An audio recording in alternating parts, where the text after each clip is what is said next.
friends. So you know when you're traveling and you're just kind of waking up and you feel like before you open your eyes that you're in the place that you just came from rather than the place that you are. So this morning I was just sliding into consciousness and I thought, oh, I should go downstairs and hold the dogs for a little while because I'm going to be moving soon and I won't be able to see them. And then I was like, wait, no, I already moved. I live in New York City now. And then I got sad. If you've been around this channel for any amount of time, you've probably seen me do this before.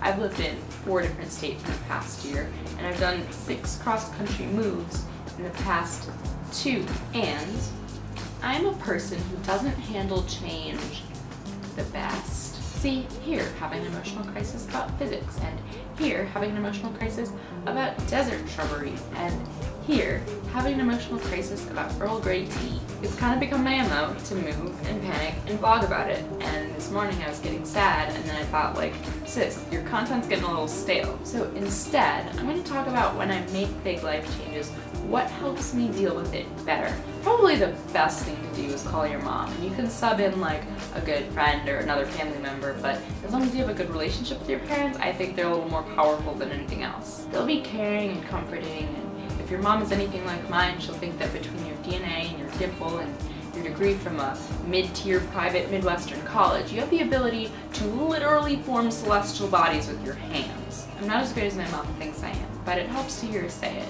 Another thing that always makes me feel less homesick is getting a library card. I like doing that first, but get a library card, get a bus pass or metro card or bike share membership, sign up for the loyalty program at the grocery store, order something online and get it sent to your new address.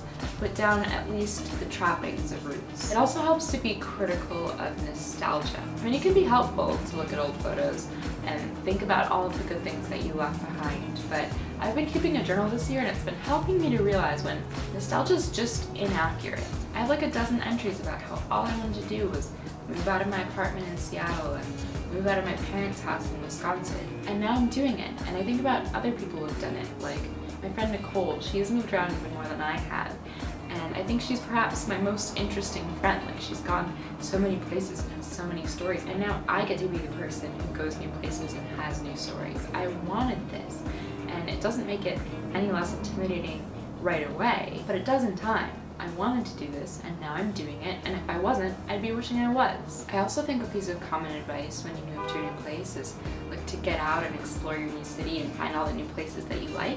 And I think that's fine, I've given that advice before, but I've discovered that the opposite is also true. If you've moved to a new place, you live there now, so you've got time. I don't have to see all of New York City in a weekend, and I can't really see all of it ever. It can feel just as grounding to just pull up with some takeout and a bunch of episodes of a show and just be like, hey, I'm having a normal night at home. It doesn't have to be so much at once. So anyway, I'm here, I'm working, I'm busy again, which is great. So far my job has been great, and I didn't even make a freaking out about moving vlog. Tell me in comments what makes you feel most at home. If you like this video, you can subscribe. I make videos every Sunday. You can also find me pretty much anywhere on the internet at ItsRadishTime, and I will see you next week. Bye!